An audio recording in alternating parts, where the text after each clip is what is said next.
घटना है तो उसका विस्तार से आज के सेशन में जिक्र भी है।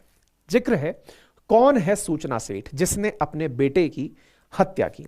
सूचना सेठ के बारे में जानकारी निकलती है कि यह एक 39 साल की महिला है जो कि कोलकाता में पैदा हुई थी, एक अच्छे परिवार से पैदा हुई थी, बेहद पढ़ने में अच्छी थी, कई भाषाओं में कमांड था, फिजिक्स ऑनर्स में उसने टॉप किया था, फिर उसने संस्कृत में पोस्ट ग्रेजुएशन किया, फिर डेटा साइंस में पढ़ाई की। कहते हैं कोडिंग सीखने में संस्कृत का बहुत बड़ा योगदान होता है, ठीक है ना। संस्कृत और कोडिंग की भाषा का कुछ मैच वैच बताते हैं लोग बाग। आगे चलकर उसने फिर आर्टिफिशियल इंटेलिजेंस में महारत हासिल की।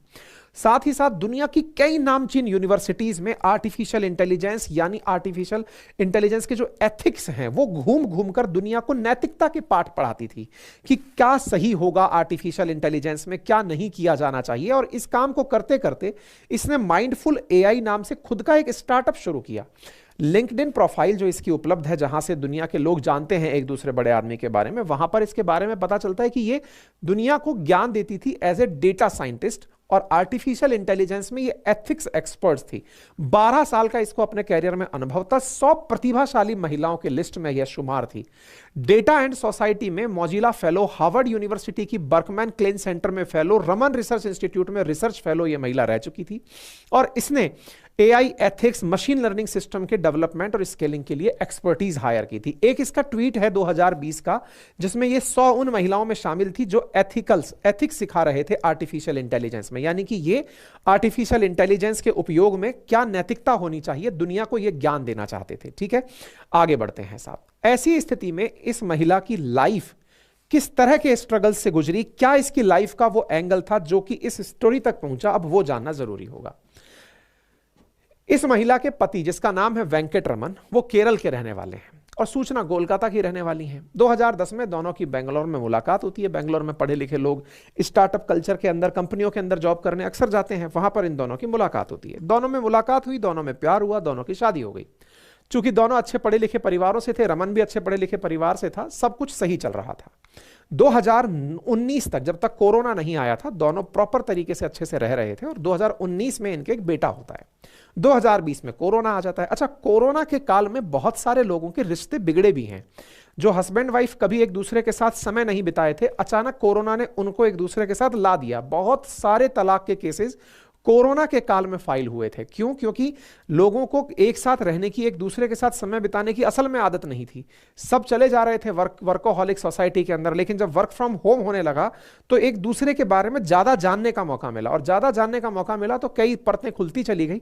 बहुत सारे रिश्ते टूटे, उनमें से एक रिश्ता इनका भी था। दुनिया में ये बहुत हुआ था। कोरोना काल अपने आप में बहुत ही ट्रेजिक काल था, रिश्ते बहुत लोगों के खराब हुए।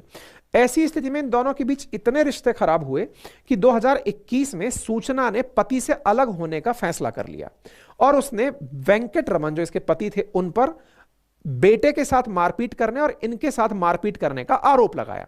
बेटा मां के पास था।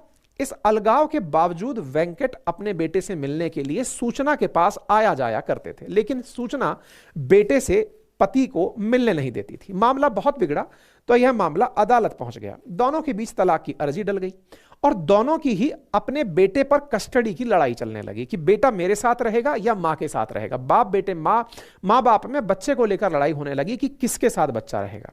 कोर्ट में कई बार इस विषय के ऊपर शिकायत हुई, लेकिन अल्टीमेटली सूचना हर बार बाप से बच्चे को मिलने नहीं देती थी। आखिरकार 2023 में बेंगलुरु की जिला कोर्ट ने दोनों के अलगाव पर अपना फैसला सुनाते हुए कहा कि दोनों एक दूसरे के साथ तलाक लेकर अलग रहें, लेकिन 1 महीने में 4 रविवार के दिन सूचना के साथ रहते हुए उस बेटे से रमन मिलने आएंगे और सूचना उन्हें मिलने देगी। यानी इसका मतलब यह हुआ कि 4 संडे 1 महीने में अगर पड़ते हैं तो पति को बेटे से मिलने का हक प्राप्त होगा, बाप को बेटे से मिलने का हक प्राप्त होगा। शायद यही वो फैसला था 2023 का जिसे सूचना पचा नहीं पा रही थी, क्योंकि 2023 बीते अभी मुश्किल से 13 दिन बीते हैं। ऐसी स्थिति में एक न्यूज एजेंसी से जानकारी निकलकर आती है कि सूचना ने इस बीच में अपने पति के ऊपर मारपीट का, बच्चे से मतलब मारपीट का कई केस वेस दर्ज कराए, सो दैट इनके बीच में वेंकट को एंट्री ना होने दी जाए। साथ ही साथ सूचना ने अपने पति पर आरोप लगाया कि इनके पति 9 लाख रुपए महीना कमाते हैं, तो 2.5 लाख रुपए इन्हें एलुमनी की राशि भी दी जानी चाहिए। तो यह इन दोनों के साथ परिवार की फोटो है।